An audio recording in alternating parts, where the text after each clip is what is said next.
Good morning. This is Father Stephen Kelly from St. John's Church in Detroit. We're continuing our series of daily morning meditations, where we generally look at one or another of the lessons that are assigned for morning or evening prayer, what is known as the Daily Office Lectionary. Today is Friday. And more than just Friday, today is the Feast of St. John the Evangelist. Remember, we have these wonderful holy days, the 3 days following Christmas. So we're still celebrating Christmas, right? We're still celebrating the 12 days of Christmas, right? So we had the first day of Christmas, second day of Christmas. Today's the third day of Christmas. But it's the Feast of St. John the Evangelist. And this feast day is especially important for us here because he is the patron saint of this parish. As a matter of fact, it was on this date in 1858 that a group of neighbors met together for a third time. They met on December 6th, the Feast of St. Nicholas. They met on December 13th, the Feast of St. Lucy. And then now meeting on December 27th, they met and signed the incorporation papers. They had on deposit all the money necessary to build that first chapel, our current chapel. And with the presence of the bishop and of course the lawyers, they signed the letters of incorporation to found St. John's Church. That's why we are St. John's Episcopal Church, because we were founded on the Feast of St. John in 1858. So thanks be to God for the anniversary of our parish.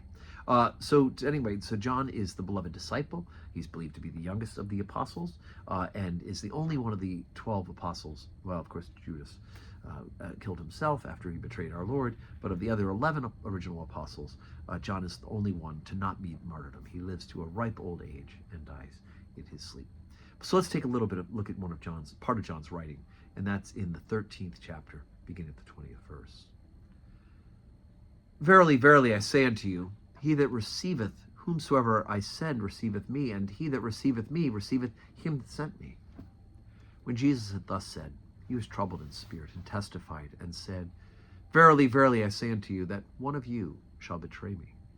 Then the disciples looked one on another, doubting of whom he spoke. Now there was leaning on Jesus' bosom one of his disciples, whom Jesus loved. Simon Peter therefore beckoned to him, that he should ask who it should be of whom he spake. And then, lying on Jesus' breast, saith unto him, Lord, who is it? Jesus answered, He it is, to whom I shall give a sop when I have dipped it. And when he had dipped the sop, he gave it to Judas Iscariot, the son of Simon. Therefore, when he was gone out, Jesus said, Now is the Son of Man glorified, and God is glorified in him. If God be glorified in him, God shall also glorify him in himself, and shall straightway glorify him.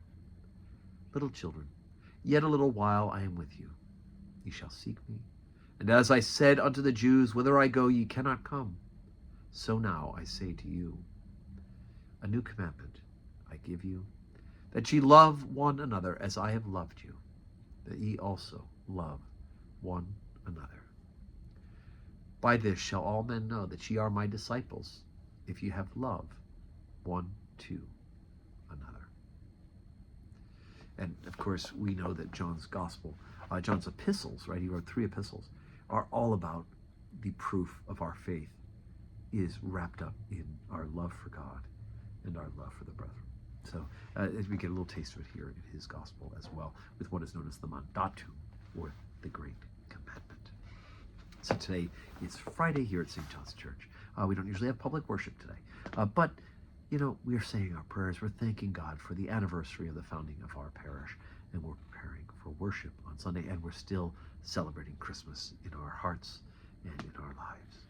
And may God grant you a Friday that is full of blessings.